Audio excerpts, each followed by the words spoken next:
আজকে সুন্দরভাবে রান্না করে নিলাম কচু দিয়ে পাঙ্কাশ মাছ। কালারটা সুন্দর এসেছে না? চলুন পুরো রেসিপিটা একবার দেখে নিই। পুরি কচু পাঙ্কাশ মাছ দিয়ে আজকে দুপুরের রান্না হবে।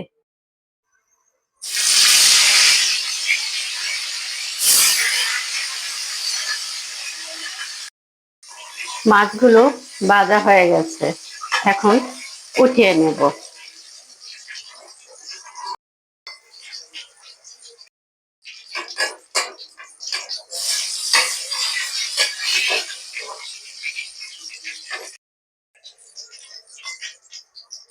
এখন পেঁয়াজ কুচি দিয়ে দেব। বাদামি কালার হওয়ার আগ পর্যন্ত ভেজে নেব। বাদামি কালার হয়ে গেছে, এখন গুঁড়ি কচুগুলো দিয়ে দেব।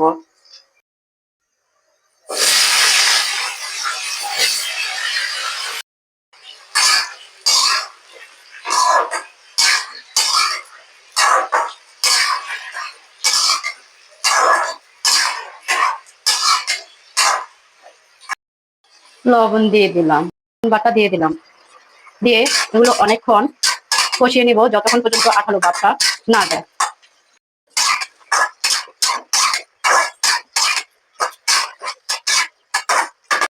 ঢাকনা দিয়ে ঢেকে দিলাম। আঠালো ভাবটা চলে গেছে, এর পাশে পাশে আমি একটু একটু করে নেড়ে নিয়েছি। এখন দিয়ে দিব পেঁয়াজ বাটা, তারপরে দিয়ে দিব হলুদের গুঁড়া, মরিচের গুঁড়া। এখন ভালো করে নেড়ে ছেড়ে দিব।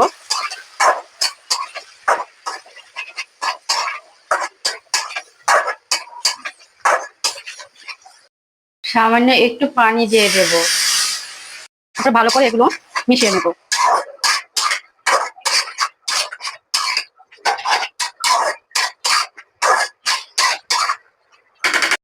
ঢাকনা দিয়ে ঢেকে 2 মিনিট কষিয়ে নেব। কষানো হয়ে গেছে, দেখেন চালটা কি সুন্দরভাবে ভেসে উঠেছে, কি সুন্দর কালার এসেছে। একটু নেড়ে চেড়ে দেখাই, দেখেন পারফেক্ট ভাবে কষানো হয়েছে। সুন্দর হয়েছে না কালারটা? ভালো করে নেড়ে চেড়ে এখন পানি দিয়ে দেব পরিমাণ মতো। তারপরে নেড়ে চেড়ে পানিটা তরকারির সাথে মিশিয়ে দেব, যাতে সুন্দরভাবে মিশে যায় এবং পানিটা তরকারির সাথে অ্যাডজাস্ট হয়ে যায়। এখন ঢাকনা দিয়ে ঢেকে দেব। তরকারি জলটা পারফেক্ট হয়ে গেছে, এখন মাছটা দিয়ে দেব।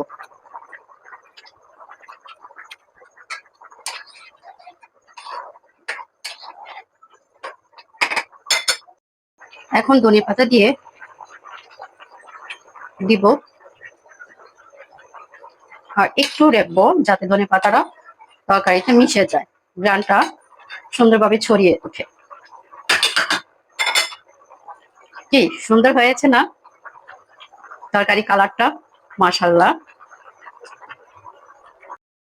আজকে সুন্দরভাবে রান্না করে নিলাম কচু দিয়ে পাঙ্কাশ মাছ।